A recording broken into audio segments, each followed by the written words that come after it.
there's certainly a sense that Fergie liked to have fun, she liked to sort of play jokes, but actually it began to wear rather thin. She's like a sort of steamroller that just keeps going. And her other half, Prince Andrew, the Queen's second son, and by all accounts, her favourite. He was the pin-up boy, if you like, of the royal family. He's the one who got the looks, and he was a good-looking young man. Together, they make up the most controversial couple in the royal family. High-profile problems have plagued them. I can't think of a worse thing than coming down to breakfast and find photographs of having your toes sucked seen by your family. Prince Philip was apoplectic and swore that she must never step across the threshold of Balmoral again. They've reeled from one disaster to the next. They're in a bubble. They've both had so much controversy. It's them against the world. So why has it gone so wrong for this royal couple? Is it about craving attention? At last, I have the turn to talk. All these men around here. Or are they just out of touch? Well, I have to ask the question, what is a reasonable lifestyle?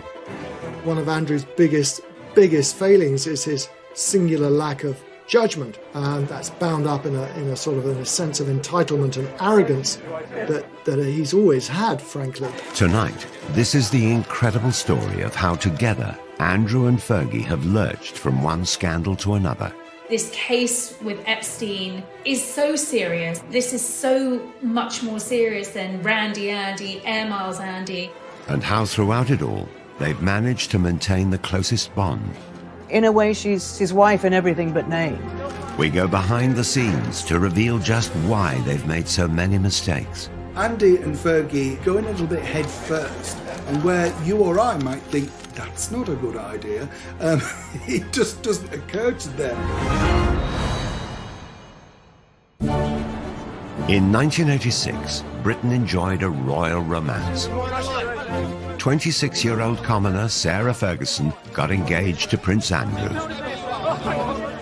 The polished performance followed hard on the heels of the appearance of a palace official with the universally expected announcement of their engagement mid-morning. It generated intense excitement. Are you jealous of Sarah Ferguson? Yes! Very! Yes! She's absolutely gorgeous. I only wish I was 60 years younger and wouldn't stand a chance. Inside, the royal couple was showing off the ring. Could I ask you then, Miss Ferguson, do you remember what he said? Absolutely. But I'm not telling you. What went awry with that dashing young couple? And what led to the downfall of the Duke and Duchess? They may not have been royal, but the Ferguson family always had close links to the monarchy. Her father, Major Ron, was polo manager, initially to the Duke of Edinburgh and later Charles. Sarah and Prince Andrew were friends as youngsters. Young Sarah was on the fringes of the royal family, and as children she first came into contact with Prince Andrew. This idyllic childhood was ruptured by the breakup of her parents' marriage. Her mother Susan, a former society beauty, caused a stir when she ran off to Argentina with a dashing polo player. Fergie and her sister Jane stayed with their father. The last big conversation she had with her mother before she went was her mother didn't like her hair. This is a girl of 12, and she really thought for many years her mother had left because her hair wasn't right. If you think your mother doesn't love you, I think you're always panicked by self-doubt. Sarah's father was terrific, but obviously he wasn't a housewife, and he wasn't great at cooking. He did master scrambled eggs, and they would just eat eggs out of a saucepan because he thought, well, what's the point of, dirtying all the plates? After her emotionally difficult teenage years, Fergie moved to London and shared with friends. Will there be an announcement this week? Her flatmate adored her. Sarah Ferguson's flatmate, Caroline Beckworth-Smith, is on holiday in Barbados. Just great fun, really, and interested in lots of things. Fergie threw herself into London life. She went on to have serious relationships. She wasn't the sort of unspoiled young woman that Diana was expected to be as mother of the future king. As Ron Ferguson famously said, of course she's got a past. She's 25, 26 years old. If she hadn't got a past, then there would be some serious questions to ask about. She dated a stockbroker, then lived with a millionaire called Paddy McNally. She enjoyed the jet-set lifestyle in his chalet in Switzerland. She and McNally, who was a widower with 2 young sons, fell in love, and they had a fairly lengthy romance. But McNally was much older, you know, almost 20 years older than Sarah. He was very rich. Fergie likes very rich men and was living a good lifestyle. But I don't believe for a moment there was any question of McNally proposing to Fergie. The romance and lifestyle came to an end.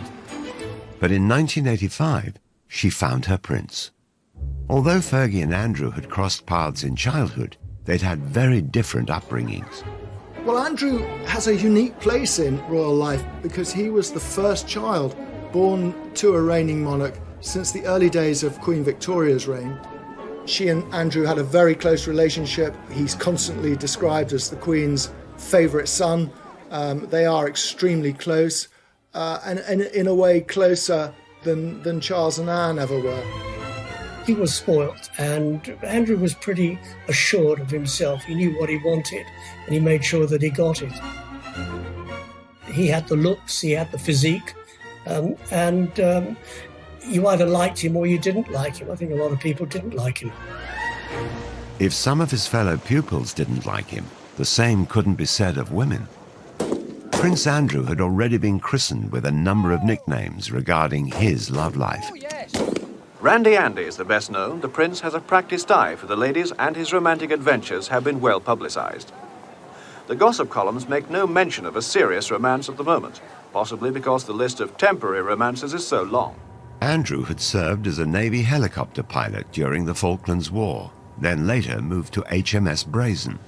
His helicopter is a Lynx which he's nicknamed the Hussy, as in the Brazen Hussy. He was one of the country's most eligible bachelors.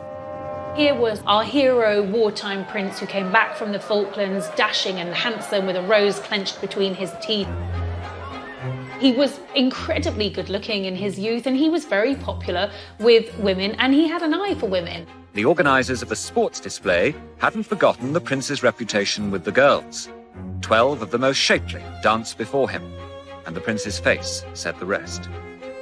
Prince Andrew had had a rather checkered love life. He'd been in a relationship for a long time with Koo Stark, the American actress.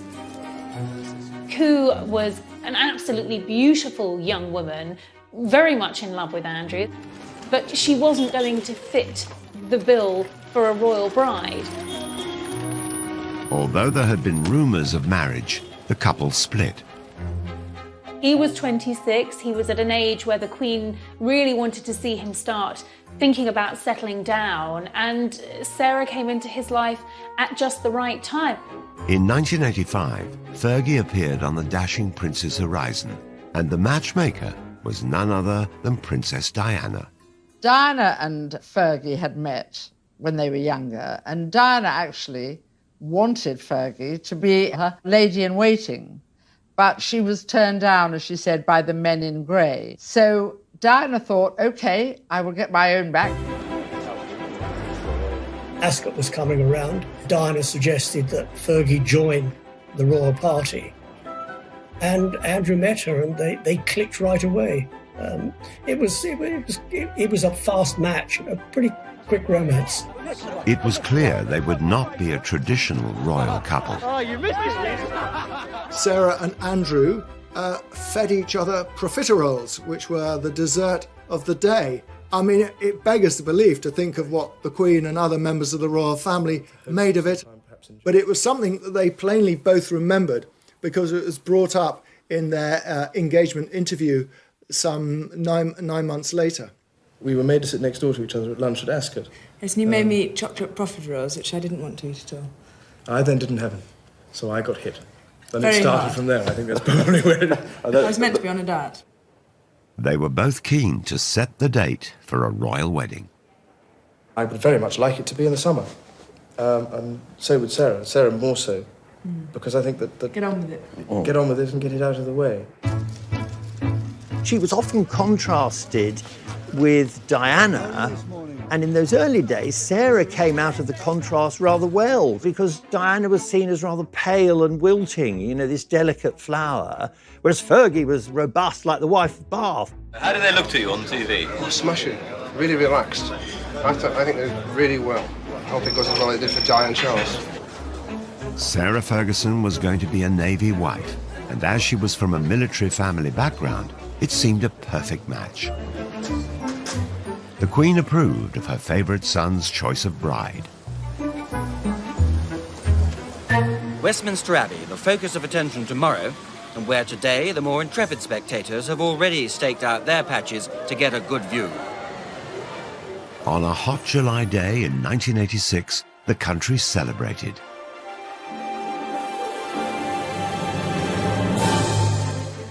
Fergie's 17-foot train had the initials A and S intertwined and sewn in silver beads.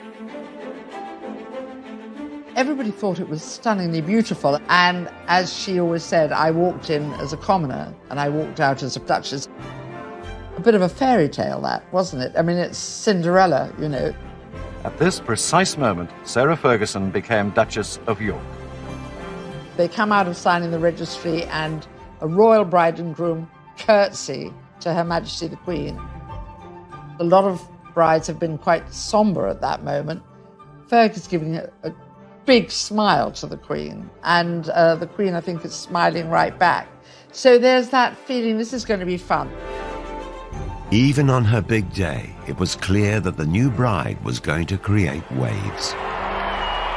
Sarah later revealed that she'd been asked not to kiss Andrew on the balcony at Buckingham Palace, and I think perhaps in a hint of her rebellious nature, Sarah's attitude was, well, here I am, hundreds of thousands of people in front of us here. I've got my prince, I'm going to kiss him. And she did. Others were not as impressed by the displays of exuberance. I was commentating at the time at the wedding, and when they went behind the altar screen to go and sign the registry, they were larking about a bit, and I said to my co-commentator, that's a marriage that's not going to last. A certain amount of decorum wasn't there. For the most part, the press and public adored the new, fun, unfussy couple, especially the all-action Duchess. I think that their brand and their image was really positive. Creating a positive impression enables you to kind of influence and effectively manage your reputation. The newest arrival typifies the greater freedom of the young royals, becoming the first royal duchess to get a pilot's license, complete with very un-Biggles-style hair grips. I was absolutely in love with Sarah Ferguson as a wee girl. I thought she was just so refreshing. I think they had this amazing honeymoon period.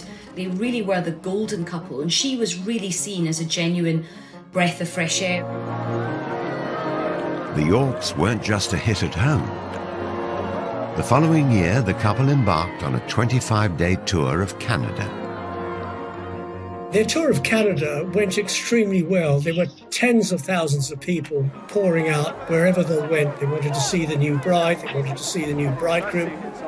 It was a terrific tour, that tour to Canada, 1987. I was on it, actually, and it was a great privilege to be there. They were hugely popular. They were enthusiastic. I think that's what the public reacted to. They weren't there just to cut the ribbons at the opening of things and say how nice to meet you and have you come far, but actually engage with people. I could not go through a whole tour, letting my darling husband of a year and a day do all the public speaking. So we agreed, for once, that I should have the last word tonight. The Yorks were like no other royal couple before, more relaxed and far less serious. You make us feel so at home here. And I'm just a little bit sad that number 99 of the Edmonton Oilers isn't here to meet me tonight. But the fun times did not last long. Stormy waters soon appeared for the navy wife and the handsome prince. She was a very passionate woman, and within months, weeks of marrying, she found her husband was away all the time. And Fergie's desire for attention started to grate with the public. All that her natural charm that had been celebrated initially began suddenly to be seen as rather unsophisticated and inappropriate.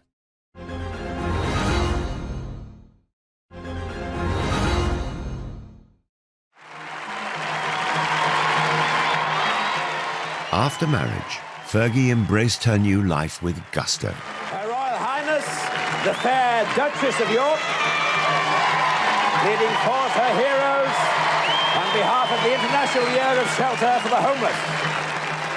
In 1987, she took part in the now infamous It's a Royal Knockout. It's a royal knockout. What an absolute unmitigated disaster that was. His Royal Highness, the tantalizingly eligible Prince Edward. It was younger members of the royal family actually making fools of themselves, and it was bad television. It was bad for the royal family. A one-off charity event organised by Prince Edward, it was hosted on the lakeside lawn at Alton Towers. Fergie and Andrew had their own team. Basically, we're the best. We're the best blue bandits there are. And they were with, I remember, Pamela Stevenson, who was a big comedy actress at the time. And it was just crazy. They were rushing all over the place in these sort of medieval costumes, and Fergie was really over the top, sort of shouting and yelling. It was just very, very undignified. Okay, it's Meatloaf's coming in. That really was the beginning of the time, I think, when the public began to question Fergie and what she was getting out of royalty rather than what she was putting into it. Like many others of the time, she was mocked mercilessly on the satirical puppet show Spitting Image. Oh, do get a move on, Lurgy, you old slag. It's been well over an hour. I know, sausage, but I'm putting on my makeup.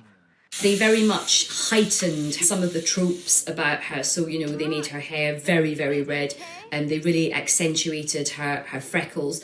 And they also, rather cruelly, made a big issue about her weight. Get your royal T-shirts here. 4 sizes, small, medium, large and Fergie.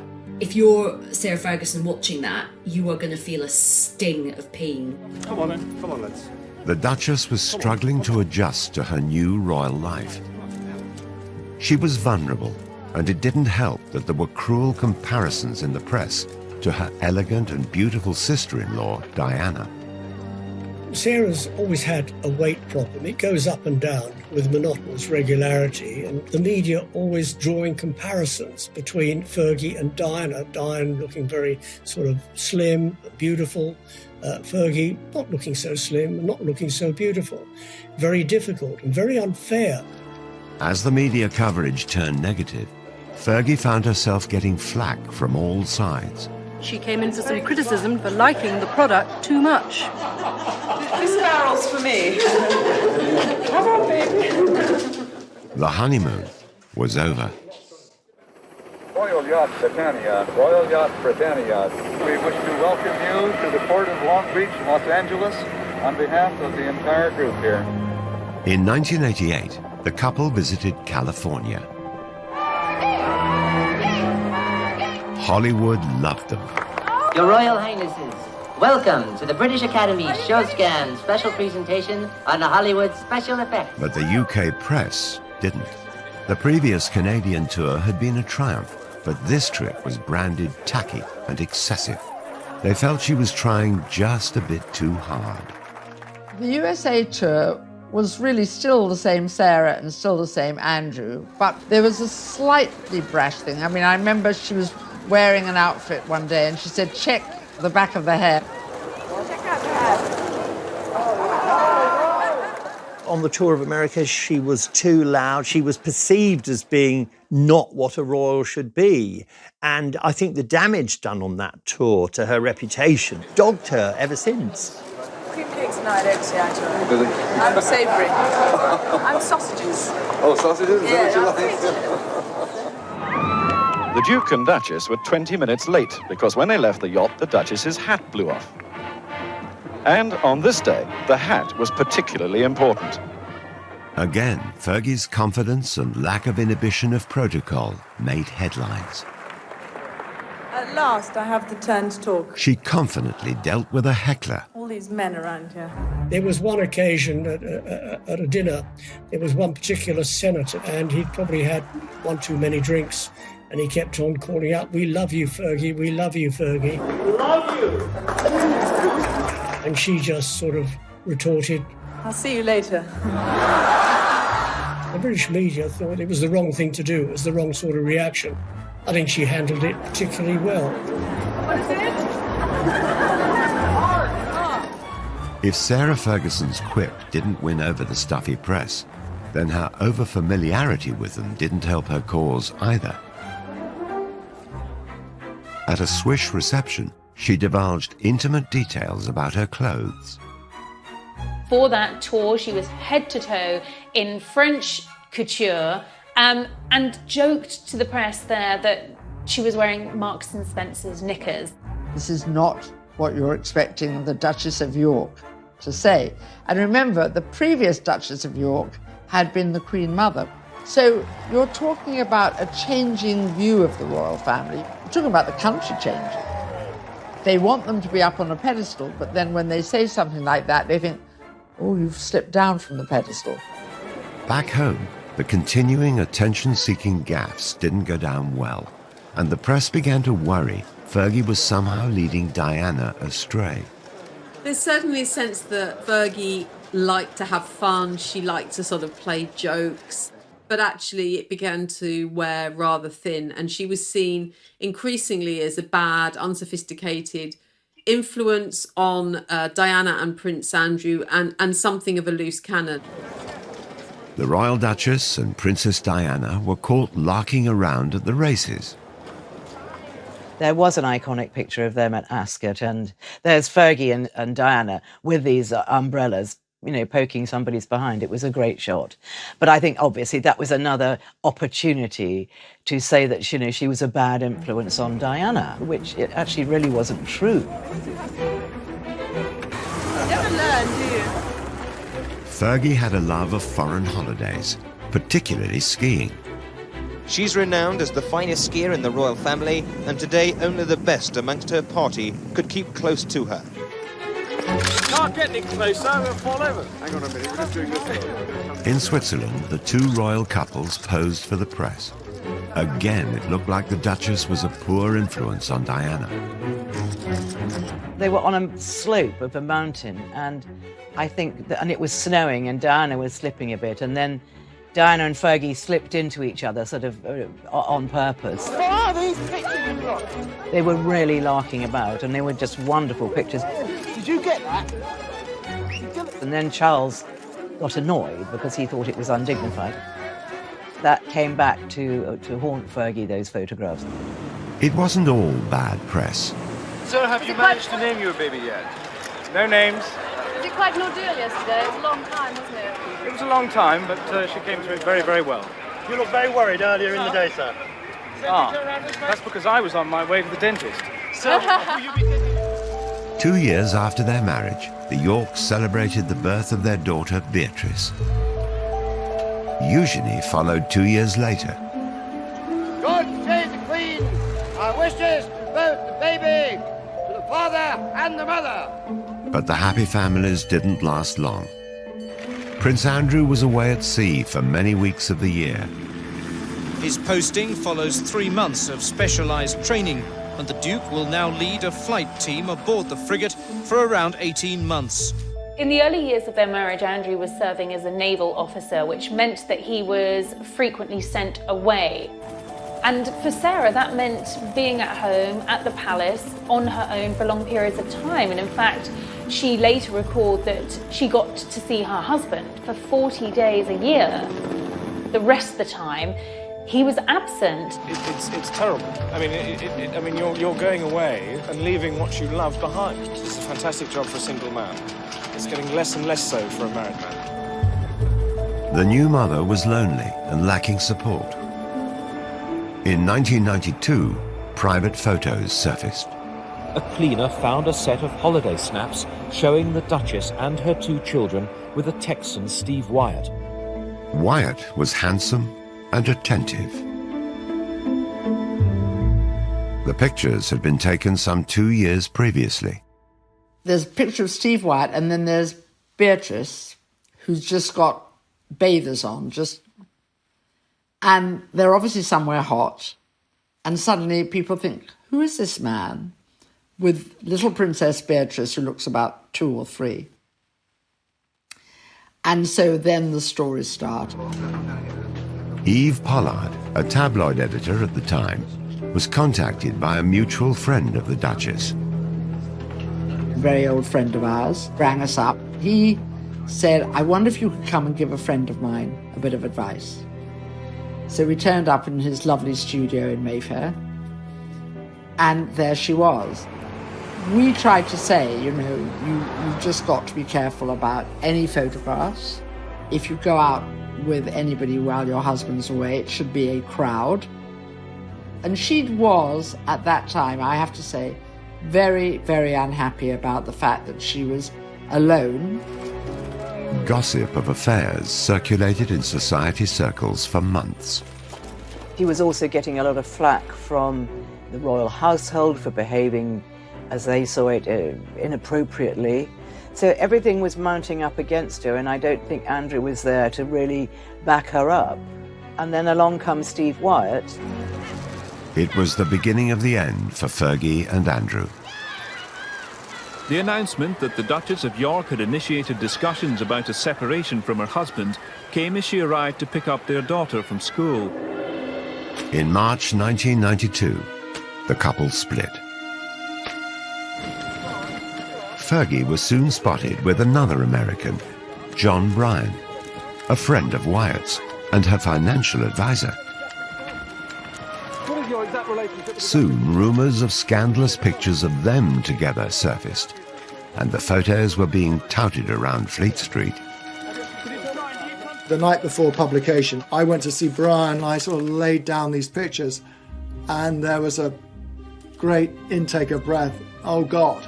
And he immediately went off into the bathroom, shut the door, and even though the door was locked, I could hear he was calling Sarah in Scotland and telling her that it was worse, far worse than he thought. He obviously was a little bit more than a financial advisor, as we saw from those photographs taken in the south of France with him sucking her toes. Whether he was looking at the toes as a new form of abacus or calculator remains to be seen. But it was the sort of nail in the coffin when it came to Fergie and Andrew's marriage. It was a sellout scoop for the Daily Mirror. 300,000 extra copies were printed, and as the public snapped them up, the newspaper was unrepentant. Unfortunately for Sarah Ferguson, she was staying with her in-laws at Balmoral. The papers were all laid out for breakfast. Sarah took one look around the dining room and thought, "Whoa, there but for the grace of God go the lot of you. I'm going." So she went back upstairs. And obviously she had to see the Queen. And the Queen, remember, these two are fairly close, and the Queen was furious with her, just furious. Speculation about the Duchess of York increased when a card sped out of the royal estate full of suitcases. She fled the castle and the press. No longer the luxury or privilege of an aircraft of the Queen's flight, for the Duchess just an ordinary scheduled flight to Heathrow. It spelled the end of Fergie's life as a royal, and that was absolutely devastating for her. It was never how she had expected things to turn out. The most important thing for me at the moment is to keep a low profile, work hard, and make sure that I continue to find cures and to help people as much as possible. With no wealthy husband, how was she going to live? The debt soon racked up. I wouldn't say she'd go anywhere for a hot meal, but she was prepared to put her name to all sorts of things, which royals hadn't done. She needed money fast. You tend to attract a bit of attention. Her solution for bringing in the cash Cheers. was a flashy one.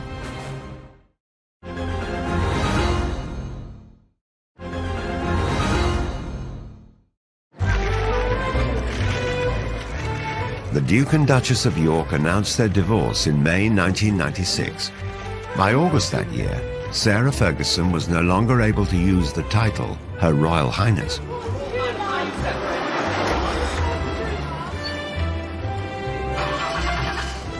She found it awkward to adjust to a modest lifestyle. Living beyond her means quickly got her into financial difficulty. You know, she's cast out of the royal family. She doesn't just divorce Andrew, she divorces the whole of the royal family. I remember Diana saying to me that, you know, Fergie didn't get that much. You know, she really didn't.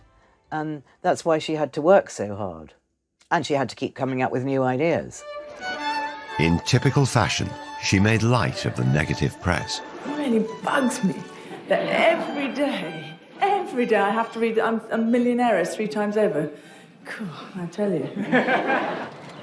When her marriage broke down, her overdraft was said to have been £200,000, allegedly paid off under a separation settlement, which also involved Prince Andrew taking financial responsibility for their children, Beatrice and Eugenie.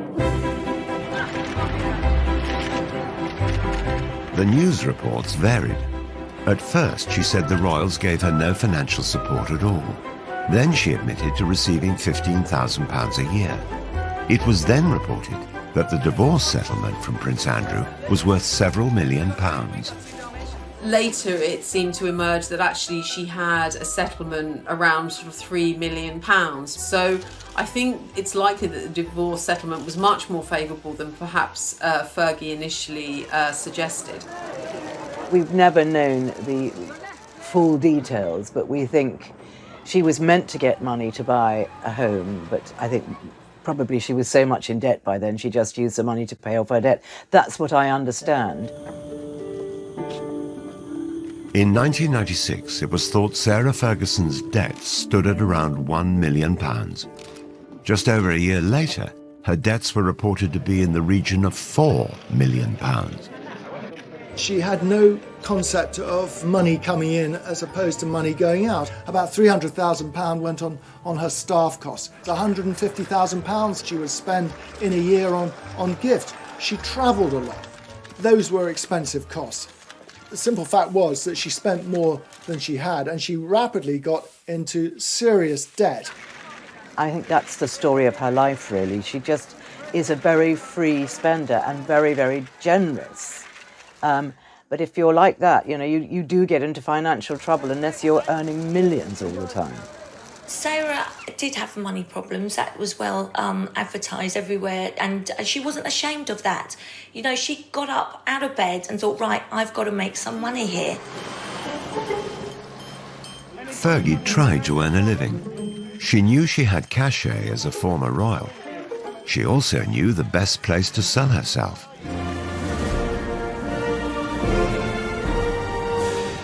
She attempted to rebrand herself in the United States. I'm so unconventional that instead of serving tea, I serve ocean spray granule juice drink. She made this series of cranberry juice commercials for American TV and is said to have pocketed $500,000. It has a distinctive taste that gives you a real zing. No wonder you Americans threw that tea into the harbour. The Americans, God bless them, they love people with titles. If you're a lord, well, yeah, you're pretty good. But if you're a duchess, wow, you sort of hit the jackpot. She'd been married to the son of the Queen and was prepared to endorse brands. So for PR companies in the States, their Christmases had come early. They saw her as this really feisty pioneer woman. You know, she was really brave to carry on and go and make her own money. They loved that. Sarah Ferguson also teamed up with Weight Watchers, which was publicised through another set of glamorous TV commercials. It's the hardest thing in the world, staying on a diet. Introducing. While no one knows what Fergie earned, during their 11-year association, she lost 50 pounds in weight. I think it probably connected with a lot of women, because whether you're a princess or a commoner, we know how painful it is when people make cruel jibes about our appearance.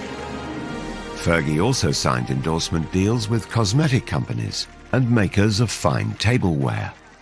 She was a spokesperson for Waterford, china and ceramics.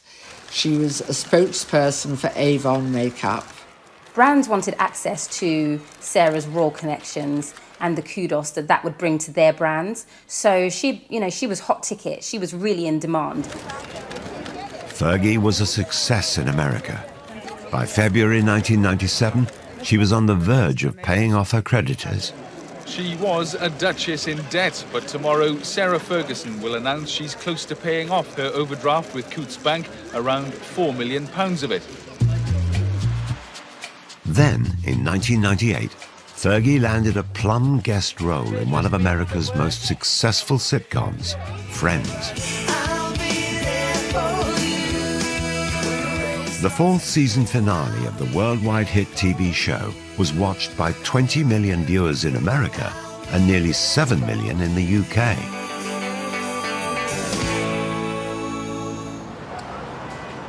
Filming brought the Friends cast to London for a major wedding storyline. The character Joey photographed Chandler outside Westminster Abbey. Then who should turn up among the stars but the Duchess of York? They may call it a bit part in the business, but she could have been paid as much as £900 for an hour's performance. Jay says you don't really like his hat, but I think it's kind of dashing. The fact that Sarah famously appeared as herself on an episode of US TV sitcom Friends, I think was a key positive moment for her. Appearing on the episode of Friends for some people would be the ultimate kind of cult appearance, and I'm sure her daughters thought it was amazing. Fergie, baby! But, this was not becoming of a former royal princess to appear on, an American sitcom. Of course, really, if she'd had any kind of royal status, she certainly wouldn't have been allowed to have performed in Friends. I think actually out of all the TV projects that she did, the British public warmed to her for doing this one. This wasn't hugely embarrassing. Even so, Fergie had profited from her royal status.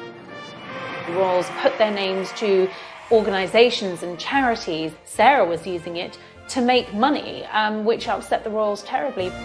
Making money from her royal status was one thing, but Fergie went a step further and cashed in on the story of her royal private life. The fact that she went out into the commercial world, as long as she wasn't besmirching the royal family, wasn't trading on secrets and telling stories out of school, that they had to live with it. But as soon as you start sort of saying things that patently aren't true, then that is upsetting. Sarah Ferguson published her autobiography, My Story, in 1996. She told the world that she'd been made to feel unwelcome in Buckingham Palace and revealed secrets about the breakdown of her marriage to Prince Andrew. The Queen is said to have been particularly displeased, as is Princess Margaret and Prince Philip. So the real big guns in the royal family are really, really upset by all of this. A new book meant a promotional tour, and Fergie was back off to America. Oprah Winfrey was among the broadcasters who lent a sympathetic ear. You're sitting in the palace, and you felt a sense of hatred for yourself. That doesn't compute in our Princess Cinderella Duchess mind. You understand? Okay, so that is the fairy tale. It is the fairy tale. But then comes the realism that you actually you didn't marry to get the fairy tale. You married a man. You fell in love and you married the man, and then you've got to come to terms with the fairy tale. Now, there was a certain amount of sympathy for her in the United States. Poor Fergie, whinging about how she was badly treated at Buckingham Palace. Which is a bit rich, but Buckingham Palace weren't going to react to that. So when you moved into the palace, were you surprised? I mean, the way you described as you describe it in the book, I'm thinking it's a little dark room down the hall at Buckingham Palace. Yes, it's on the second floor. It's all burgundy and very dark. and the light bulbs are only 30 amps, so they don't put any light. Not only was she cashing in on her own royal status, she was lifting the lid on being inside the royal family, letting the public in, and that's a big no-no. Despite selling her royal secrets, Fergie remained on good terms with Prince Andrew. His active service in the Navy was coming to an end, and a new, controversial chapter in his life was about to start. Since 1997, he's worked in London for the Navy's diplomacy unit. Now that he's on Civvy Street, Andrew is going to be a roving ambassador promoting British trade overseas. Fergie's ongoing quest to make money played out in the media.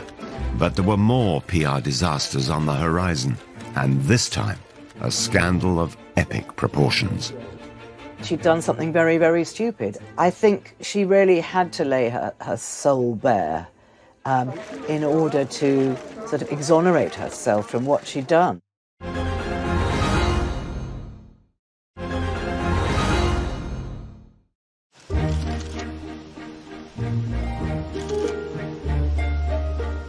Though Prince Andrew and Sarah Ferguson were no longer married, they maintained a close friendship after their divorce. They always stayed friends, which is, I know people don't get it and say, how is this? This is very unusual, and it is rare, but it's a very special relationship, and they get on extraordinarily well. They have the same sense of humour. In 2008, Fergie moved in to share Andrew's home, the Royal Lodge in Windsor. Their friendship has intrigued royal watchers. They're the couple who, you know, they might not have the label of being husband and wife, but they're definitely kind of soulmates, I think. Soulmates, whose friendship brought its own problems. The next disaster to hit would rock not only Andrew and Fergie, but the whole royal family. The fake sheikh was called Mazir Mahmood, who worked for the News of the World. He kept saying he wanted to meet Prince Andrew, and he would pay her $500,000 if she could fix that.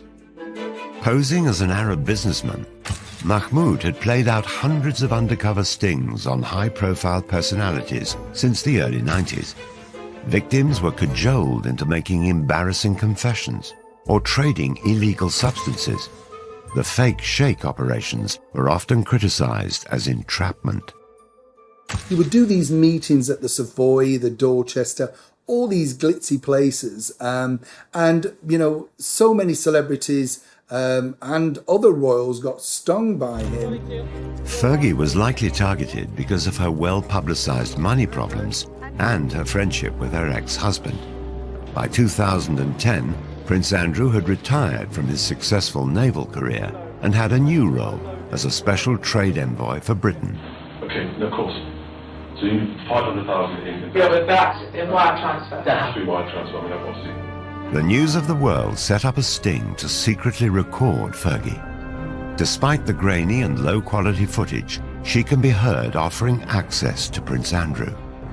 It's £500,000 when you can, to me, open doors. Meet Prince Andrew? Yeah.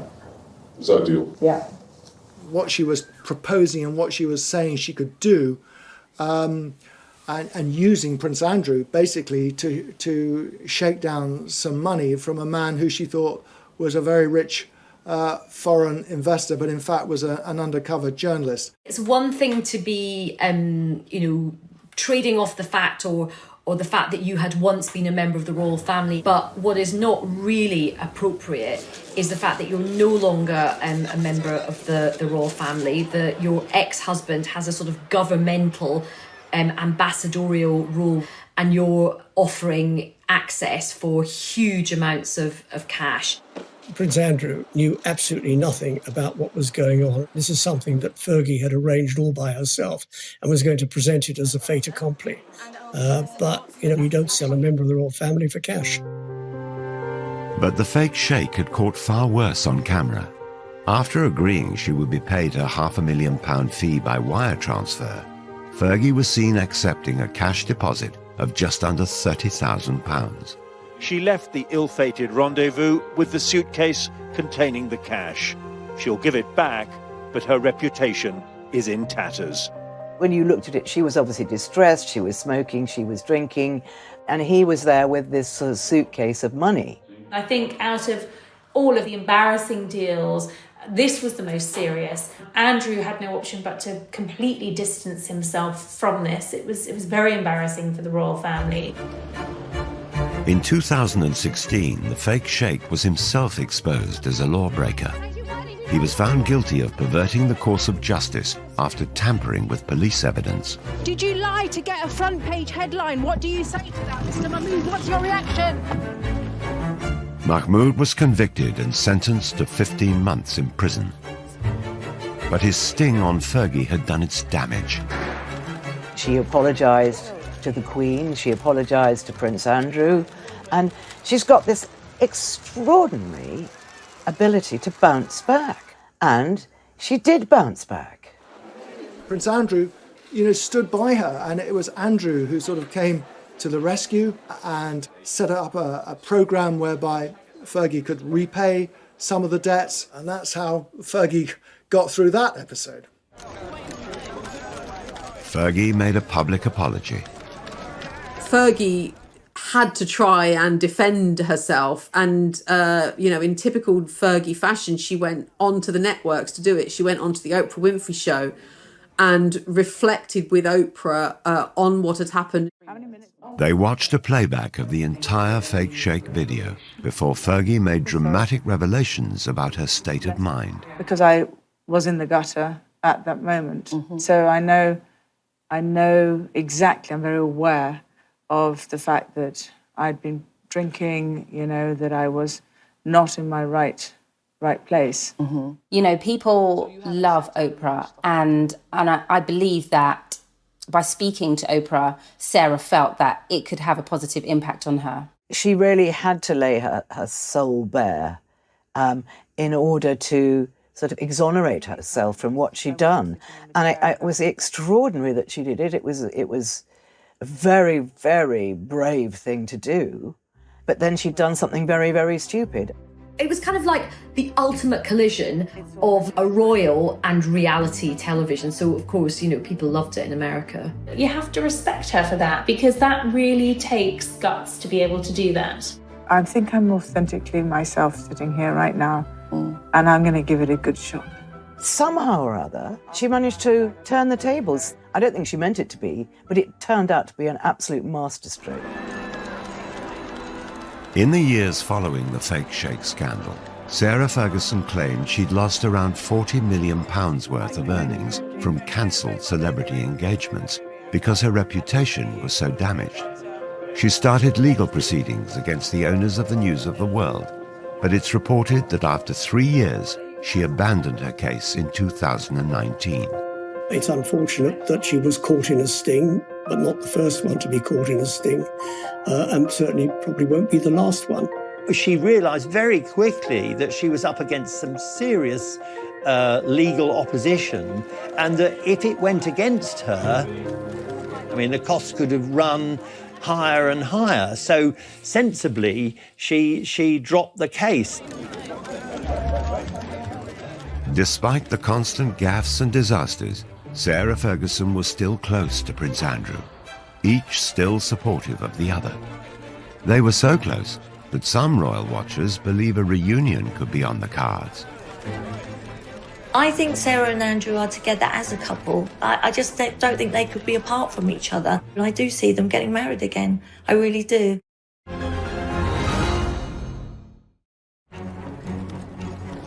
Disaster after disaster. But remarkably, Andrew and Fergie remained close. It has to be the most extraordinary relationship that there's ever been of a member of the royal family. Andrew and Sarah married in 1986, split up in 1992, were divorced in 1996, and yet have remained together happily ever after. Sarah refers to Andrew as her bestest friend, a knight in shining armour. Andrew and I speak every day, and it's very important that we do keep that huge friendship. They may have divorced 24 years ago, but the pair still live together. They have their holidays together. They have a home they bought together in Switzerland, a skiing lodge. And in fact, they now spend most of their time together. It is interesting that neither of them have really found anyone else since their divorce. And I think even though they're not formally married, I think they kind of are together, like in an emotional sense. Their intertwined lives have raised many questions about their relationship. There are constant rumours and endless speculation about the possibility of them one day remarrying. And I think largely fuelled by the pair of them speaking so openly and fondly about each other. No, we're not married, and, you know, we're very happy with the way things are. Nothing going on there then? Carl? I don't know. No, I mean, as people have if. needs. Really? I think Sarah and Andrew are together as a couple. And I do see them getting married again. I really do. But Fergie has repeatedly embarrassed the royal family. So could she ever be accepted back? Fergie did upset a lot of people. I mean, chiefly among them, I would say, Prince Philip. You know, nothing would ever happen while the Duke of Edinburgh is still alive. Such is the grudge that he still bears against Sarah. Fergie may never be able to win over her former father-in-law, but it does appear that the Queen is slowly welcoming Fergie back into the royal fold. Queen still has a soft spot for Fergie, and very occasionally Fergie is invited up to Balmoral. After the Duchess was excluded from William and Kate's wedding, a sign of acceptance was the invitation to Harry and Meghan's. She was so excited to be there as well and be part of the family again. She was ousted for a long time, and I think she found that very sad. Regardless of their marital status, the Yorks continue to present themselves as a family unit. The Prince, Fergie, and the two princesses, and all four attract ridicule. How do I look? Like a puppet of the bourgeois oppressors? Perfect. See you later. I mean, Beatrice's hat, which was unusual, was compared from everything from a loo seat to a pretzel.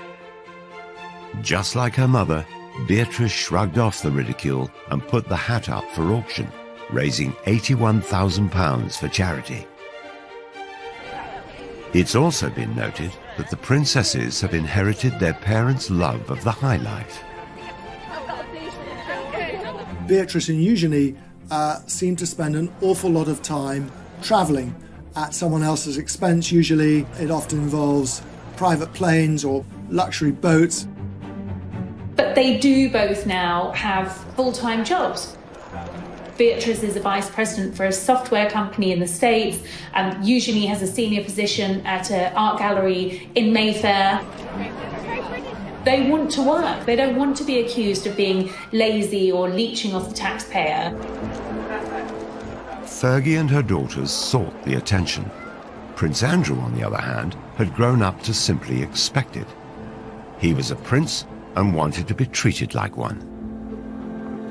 On leaving the Navy in 2001, Prince Andrew took on a new role. He was given a pretty plum role. He was made a special representative for trade and investment, which essentially saw him travelling around the world representing Britain. At the beginning, it was all going very, very well. And people were quite interested all over the world, meeting the Queen's son. Where he fell down is that at the end of the day, when work was over, he went off to play. But you don't play at the taxpayer's expense. It was noted that his trips abroad, supposedly on government business, seemed to go via ski slopes, top golf courses, and other exotic locations. He wasn't called Air Miles Andy for nothing. You know, this is the man who saw fit to take a helicopter ride from Windsor to Kent to play golf at a cost of £5,000 to the taxpayers. The Duke's travel expenses were £4 million during his decade in the role, and his security costs another $10 million. What is an extravagant lifestyle? Travelling by private jet using helicopters when you could take a train? But it is again, it is the maximisation of my time for the best value for money, and that's the way that and I'm not the one that makes those decisions. Yet more terrible publicity for the Yorks. Once again, they appeared to shame the royal family. He can't sort of, like his wife, he can't step outside himself and say, how does this look? It did seem to become a little convoluted between what was for Britain and what was for Andrew. Prince Andrew was plagued with controversy. In 2007, the Duke and Duchess of York's marital home, Sunninghill Park, was sold. It had been a gift from the Queen, and the unusual circumstances surrounding the sale prompted further criticism about Andrew's business dealings. When their marriage broke down and it came to selling the house, it took a long, long time, and Andrew was desperate to sell it because he needed the money. I think it had been on the market for several years. Quite remarkably, he managed to sell it to a Kazakh billionaire who not only bought it, but bought it for £3 million over the asking price. The buyer was the son-in-law of the former Kazakh president. He paid £15 million for the property, despite then apparently leaving it empty for 8 years. Not a brick of it remains to this day. It was bulldozed to the ground. It was later reported that Andrew had tried to help the Kazakh oligarch become a client of Coutts, the bank used by the royal family. And the controversy kept on coming. It appeared that the prince simply didn't care what people thought. From his meetings with Colonel Gaddafi's son to holidays with a convicted Libyan gun smuggler. He seems to delight in these relationships, and it's said it's because he's very much drawn to power and wealth. But one of Andrew's friendships would prove more damaging than them all. I mean, this is so much more serious than Randy Andy, Air Miles Andy. This is a criminal case.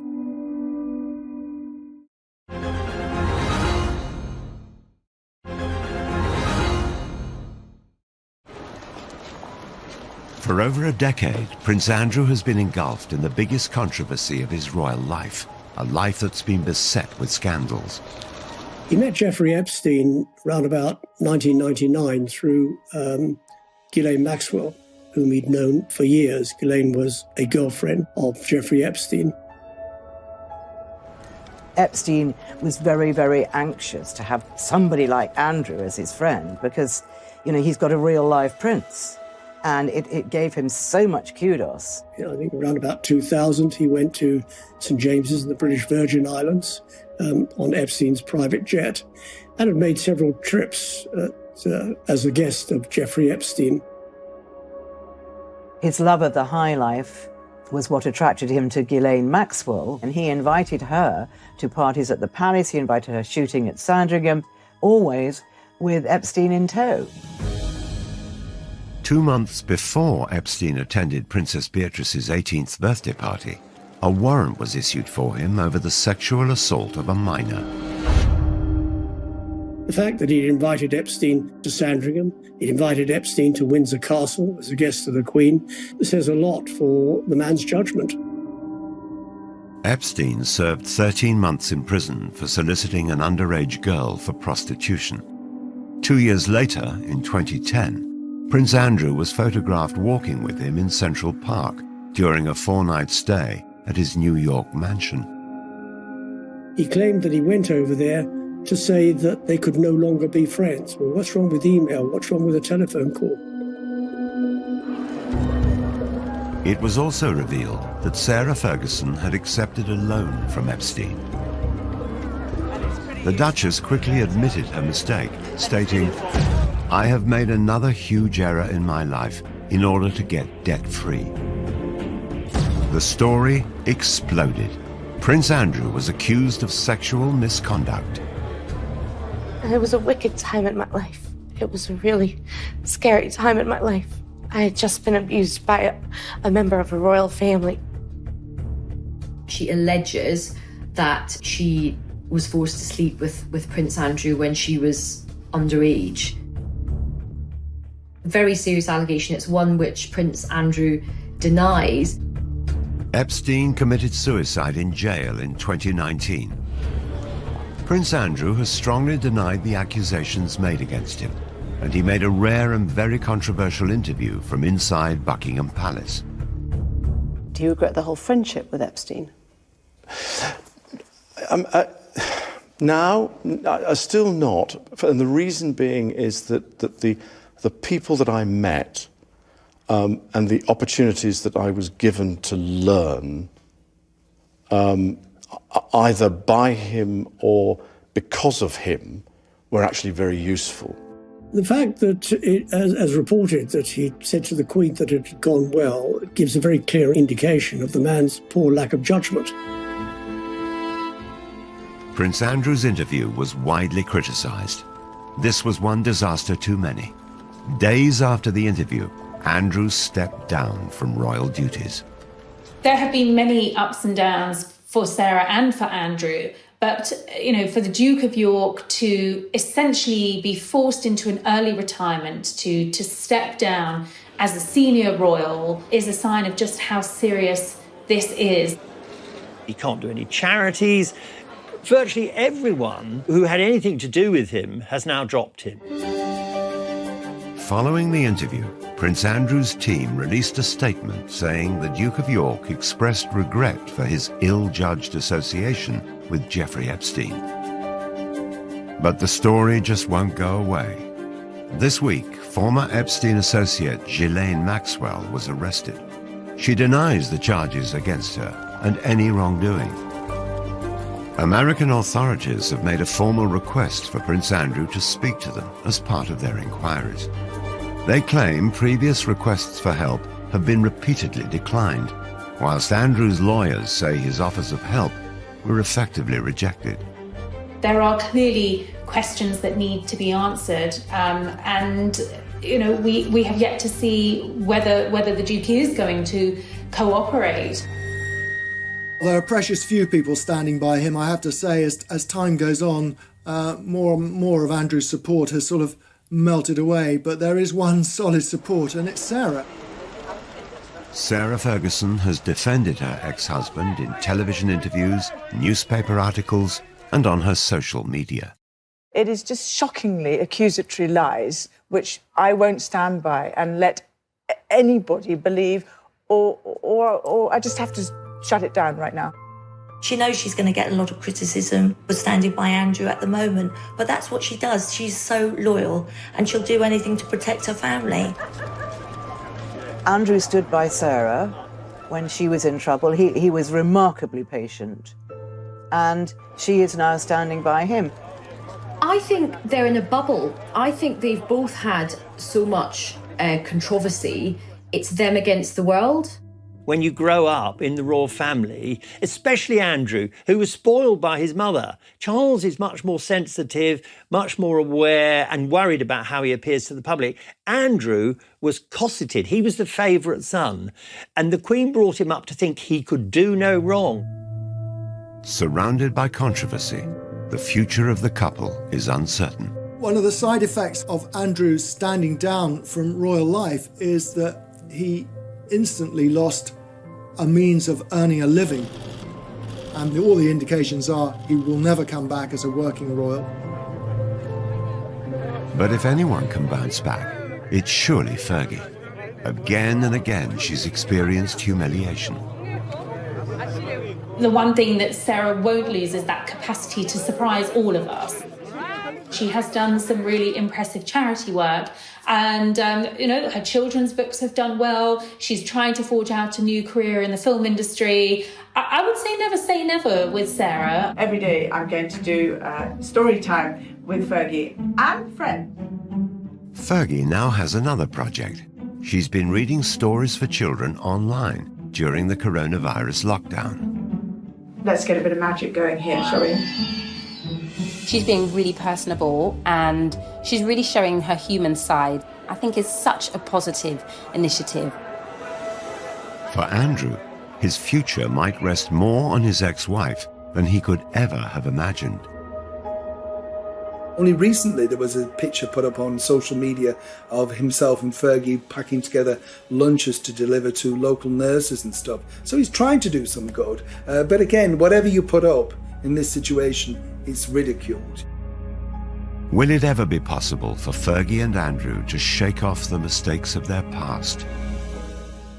The scandal from Prince Andrew and Jeffrey Epstein is so toxic, and I do feel that is going to kind of tarnish her, and the fact that she's still so close to Prince Andrew, I think that is going to have quite a limiting effect on big future sort of commercial projects. The story of Andrew and Fergie is a sequence of disasters. She sought out attention and indulgence she just couldn't afford. He mistook deference for friendship, his judgment clouded by his status. Throughout, there has been one constant. The Duke and Duchess of disaster have stayed side by side. The next chapter of their lives are going to be very, very different to what's gone before. I think they're going to have to maybe try and enjoy the simpler things in life, and to be honest, they may not have a huge amount of choice. It wouldn't surprise me at all if we get an announcement that they're getting married again.